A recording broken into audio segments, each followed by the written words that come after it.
Kalian pernah dengar nggak fenomena era kejayaan manusia telah berakhir? Ya, era kejayaan manusia digantikan oleh robot. Apakah kalian pernah mendengar fenomena ini? Atau di film-film? Atau di berita-berita? Gimana teman-teman? Ya, dulunya fenomena ini yang kita jumpai dalam sebuah film fiksi ilmiah seperti Terminator, Transformers, dan masih banyak lagi. Sekarang fenomena ini bukan hanya isapan jempol teman-teman. Ya, fenomena ini hampir menjadi kenyataan. Apa sudah? Bahkan gak cuma Cina dan Jepang aja, Indonesia juga katanya menuju digitalisasi, otomatisasi robot teman-teman. Sektor pabrik-pabrik dan industri sudah bergerak menuju arah sana. Ya, siapa yang nggak tergiur coba? Bayangin aja selama 24 jam nonstop, nggak mengeluh, tanpa gaji, dan nggak ada cuti, nggak ada BPJS, nggak ada pembiayaan pajak, dan lain-lain. Para robot-robot ini bisa bekerja hampir 24 jam selama berhari-hari tanpa adanya gaji, pajak, dan juga BPJS, dan tidak ada cuti, tidak ada protes, dan minim kesalahan. Siapa yang nggak tergiur? Pasti banyak perusahaan di sana, pabrik di sana tergiur dong dengan otomatisasi era robot ini teman-teman. Apalagi sekarang AI mulai merajalela di industri ini teman-teman. Tapi yang menjadi pertanyaan, pekerja mana, pekerja bagian apa yang terancam untuk digantikan robot ini teman-teman. Yuk kita obrolin fenomena ini dengan aku Bang Tejo di Asumsi Publik.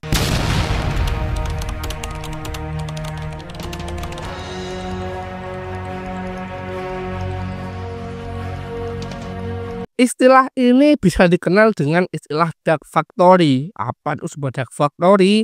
Dark factory adalah sebuah produksi industri tanpa intervensi manusia.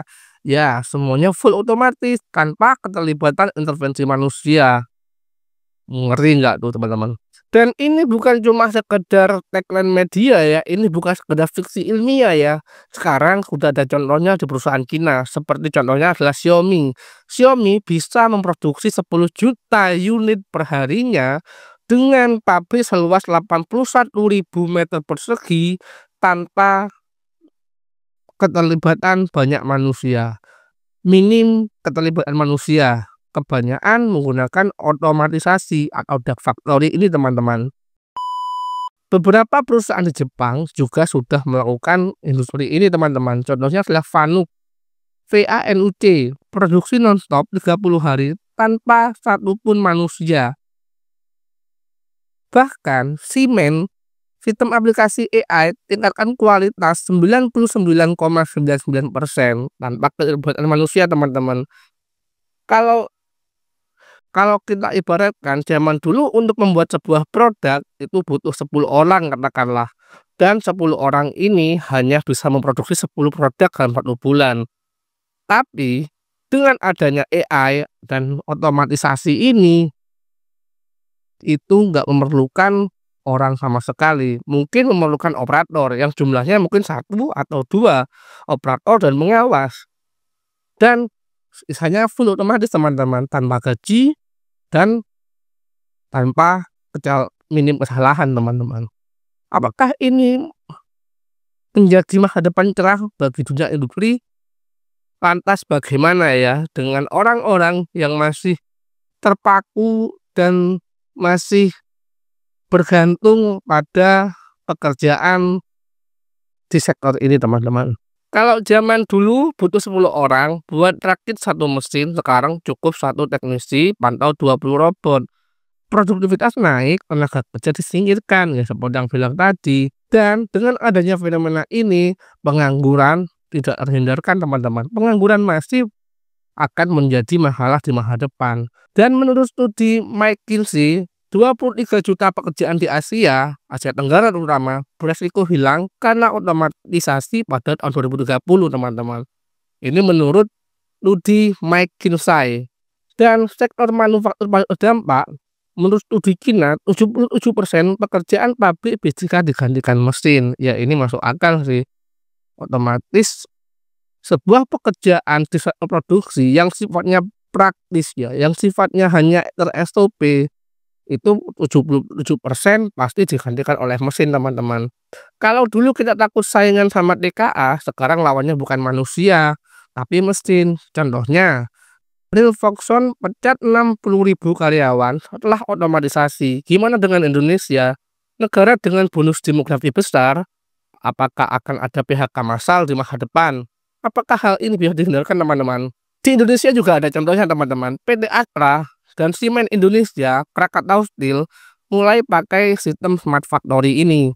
Sistem mekanik service mulai masuk, robot langganan bukan beli putus. Jadi mereka sistemnya sewa robot-robot ini, disewa dan langganan tiap bulan, bukan beli. Otomatis harganya lebih terjangkau dan lebih murah dong pastinya daripada gaji, dan minim kesalahan juga, efisiensinya meningkat dengan pengeluaran yang semakin minim bagi perusahaan. Apakah ini nggak menggiurkan, teman-teman, bagi suatu perusahaan? Masuk ke era efisiensi ekstrim, manusia jadi opsi terakhir. Ini bukan soal era otomatisasi, bukan soal era manusia digantikan robot. Ini adalah era di mana kita sebagai manusia yang mempunyai skill yang nanggung, skill yang tidak memadai, pasti akan digantikan robot, teman-teman. Gimana nasib beberapa penduduk Indonesia yang katanya punya demografis Indonesia emas, bonus demografis, tapi kalau kita nggak bisa memanfaatkan peluang ini, gimana kita bisa bersaing dengan otomatisasi robot? Kita belum lagi ngomongin AI, teman-teman. Tapi kita juga nggak harus sensi dan anti teknologi ya, karena mereka hanyalah alat, hanya sebuah teknologi. Bagaimana teknologi dan alat itu berfungsi tergantung user atau tergantung yang menggunakannya. Kalau masyarakat Indonesia nggak segera melek teknologi atau nggak segera belajar tentang perkembangan ini, apakah kalian siap untuk bersaing dan disediakan di masa depan? Dengan adanya fenomena ini, aku harap teman-teman dan warga Indonesia segera melek teknologi, khususnya dunia AI.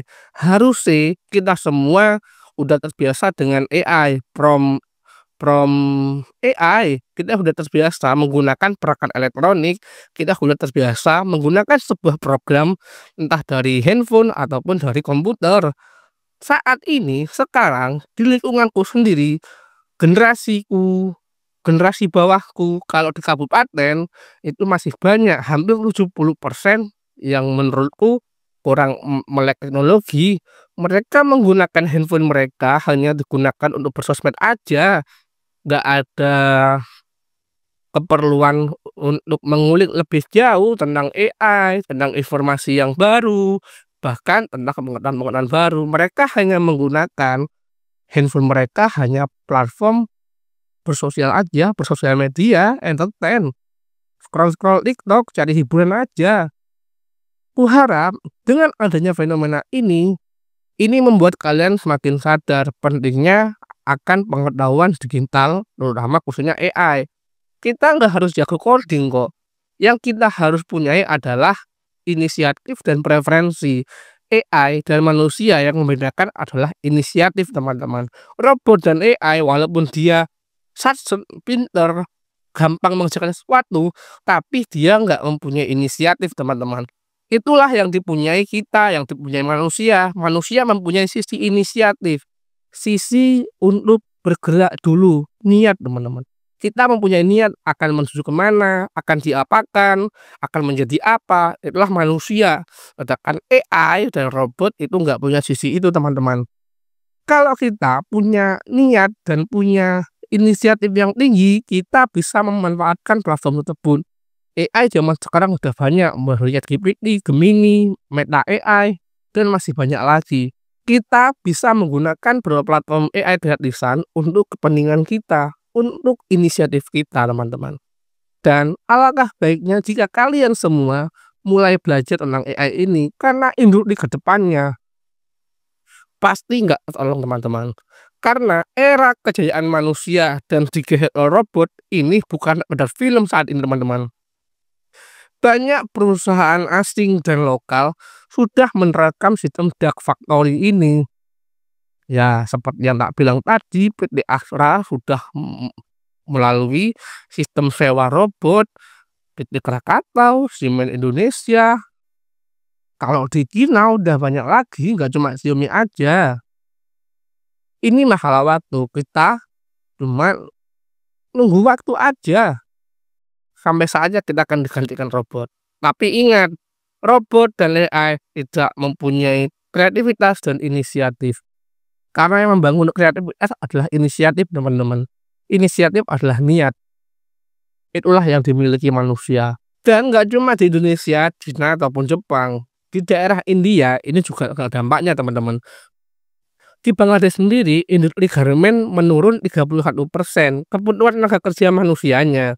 Ya, di sektor garmen di India 31% mengalami penurunan tenaga kerja, teman-teman. Di tahun 2025 diprediksi 1 dari 4 lini produksi global akan otomatis sepenuhnya. Bayangin, di tahun 2025 1 dari 4 lini produksi global akan otomatis. 1 dari 4 perusahaan akan mengalami otomatisasi, teman-teman. 2025 ini tahun ini dong. Bahkan negara maju pun masih menjadi rentan. Sepertiga pekerja Amerika Serikat belum punya skill digital dasar, teman-teman. Jadi ini bukan soal negara maju versus negara berkembang ya. Ini siapa saja yang siap, dan di Indonesia cuma 19% pekerja yang punya skill digital dasar. Bayangin, teman-teman, kita hanya 19% yang mempunyai skill digital dasar. Seperti yang tak bilang tadi, mayoritas di generasiku, di lingkunganku, entah generasiku, entah bawahku, itu literasi mereka tentang teknologi itu sangat minim, teman-teman. Apalagi yang atasku ya, kita nggak ngomongin generasi baby boomer atau Gen X. Ya kita maklumi ya, kalau generasi di atas milenial itu masih nggak begitu melek teknologi ya, karena faktor usia dan faktor zaman yang udah beda, teman-teman. Dan menurut World Economic Forum, skill paling dibutuhkan tahun 2025 sampai 2030 adalah critical thinking. Nomor 1, nomor 2 kreativitas, nomor 3 leadership, nomor 4 empati, dan nomor 2 komunikasi dan negosiasi. Seperti yang nak bilang tadi, semua ini hanya yang paling fundamental adalah inisiatif, teman-teman. Critical thinking akan membantu kita untuk membentuk kreativitas kita, dan kita mempunyai empati, teman-teman. Para AI nggak punya empati dan kemampuan komunikasi dan negosiasi harus sih kita lebih baik daripada AI, teman-teman. Ya, walaupun nggak ada jaminan negosiasi AI itu lebih pintar daripada manusia. Ya, tapi nggak dipungkiri, mungkin negosiasi AI itu masih lebih mendingan daripada beberapa manusia di Indonesia, bahkan di dunia. Karena yang seperti yang kalian ketahui, nggak semua manusia, nggak semua kita-kita ini punya skill komunikasi yang bagus. Jadi tetap ujung-ujungnya adalah inisiatif. Dan skill yang harus kita punya adalah critical thinking dan kreativitas. Kalau empati itu dasar ya, kita setiap manusia harusnya punya empati dong. Menurut MIT Sloan, pekerjaan manusia tetap eksis di bidang judgement, hubungan internasional, penanganan kompleksitas, jadi sesuatu yang berhubungan dengan manajemen, penanganan yang sesuatu yang kompleks itu masih eksis, teman-teman ya. Yang butuh keputusan dengan variabel yang kompleks itu manusia masih diperlukan. Robot itu bisa ngerakit iPhone, tapi mereka nggak bisa dengar curhatan pelanggan, mereka nggak bisa terima masukan, bisa hitung akurat, tapi belum bisa jadi pemimpin yang bijak. Seperti yang tak bilang tadi, robot dan AI itu hanya berhitung secara logis, secara statistik dan secara komputasi logis tanpa melibatkan emosi dan variabel sosial, teman-teman. Di sektor itulah manusia diperlukan. Dan kita juga harus belajar dari Singapura, teman-teman. Program Skill Future, pelatihan gratis untuk warga dari usia sampai 40 tahun, dan ratusan ribu warga belajar AI, coding, cloud, dan data science. Pemerintah subsidi sampai 4.000 dolar Singapura per orangnya. Bayangin kalau Indonesia punya program kayak gini, nggak perlu semua bisa ngoding, tapi semuanya harus ngerti cara kerja teknologi zaman now. Seperti yang aku bilang tadi, Kemampuan digitalisasi, kemampuan teknologi itu bukan soal coding teman-teman, kita juga bisa belajar soal preferensi, soal pengetahuan dan perkembangan zaman teman-teman. Ya, kalau Singapura sudah membuat sebuah program untuk menanggulangi fenomena ini, lantas bagaimana dengan Indonesia? Apakah kalian percaya dan berharap Indonesia akan cerah di masa depan teman-teman? Apakah kita akan bisa menghadapi krisis era kejayaan manusia ini? Komen teman-teman. Menurutku pemerintah harus hadir di pendidikan baik dari sektor bawah sampai sektor atas. Alangkah baiknya kita mengenalkan teknologi bagi anak-anak Indonesia mulai dari sekolah dasar. Ya nggak usah tinggi-tinggi deh kalau mengenali teknologi itu. Kita mulai mengenalkan apa itu sebuah algoritma, apa itu sebuah coding, bagaimana cara kerja komputer, bagaimana cara kerja AI. Cara kerja itu semuanya dibahas melalui sekolah dasar teman-teman. Ya walaupun kurikulumnya nggak harus teknis-teknis banget, sebuah kurikulum harus bisa menggambarkan analogi agar anak-anak bisa memahami konteksnya secara keseluruhan. Agar anak-anak dapat memahami AI itu apa, algoritma itu apa, bagaimana cara kerja komputer, dan bagaimana cara kerja sesuatu otomatisasi, komputasi itu bagaimana cara kerjanya ya. Dari sebuah listrik menjadi sebuah program, itu bagaimana kerjanya. Itu harusnya sudah dibahas sejak SD. Tapi aku yakin saat ini bahkan di generasiku Gen Z, milenial, banyak yang nggak tahu tuh cara kerja komputer, cara kerja AI. Bener nggak?